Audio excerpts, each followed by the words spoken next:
Hello दोस्तों, अनुज जी के में आप लोगों का स्वागत है।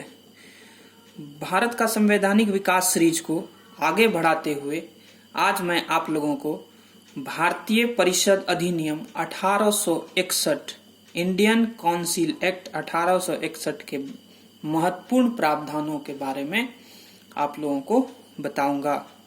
चलिए शुरू करते हैं।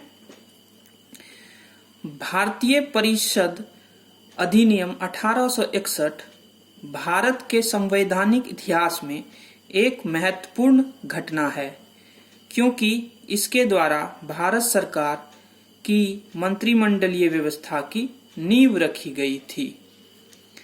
इस अधिनियम द्वारा कार्यकारी परिषद के सदस्यों की संख्या 4 से बढ़ाकर 5 कर दी गई। इसमें 3 सदस्य प्रशासनिक सेवा के होते थे, जिनको भारत में रहने का 10 वर्ष का अनुभव होना आवश्यक था। शेष 2 सदस्यों में एक को 5 वर्ष विधि संबंधी अनुभव प्राप्त होना आवश्यक था। इस अधिनियम के द्वारा गवर्नर जनरल को नए प्रांतों के निर्माण तथा उनके लिए लेफ्टिनेंट गवर्नर को नियुक्त करने का अधिकार मिला।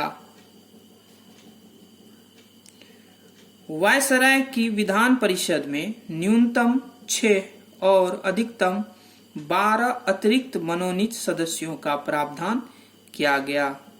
उनमें से कम आधे सदस्यों का गैर सरकारी होना आवश्यक था, किंतु इनकी शक्तियां विधि निर्माण तक ही सीमित थी।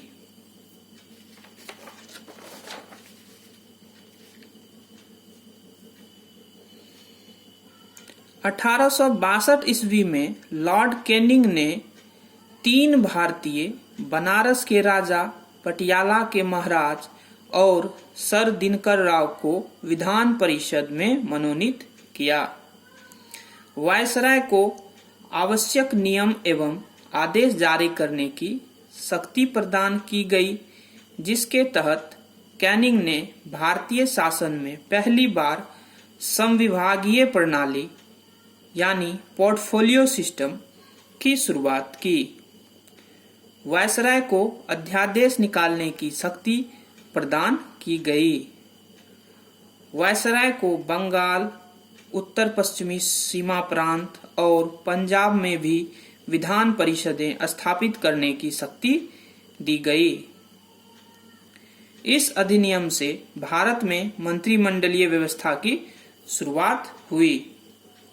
इस अधिनियम ने बॉम्बे और मद्रास प्रेसिडेंसियों को कानून बनाने की शक्ति वापस देकर विकेंद्रीकरण की प्रक्रिया की शुरुआत की।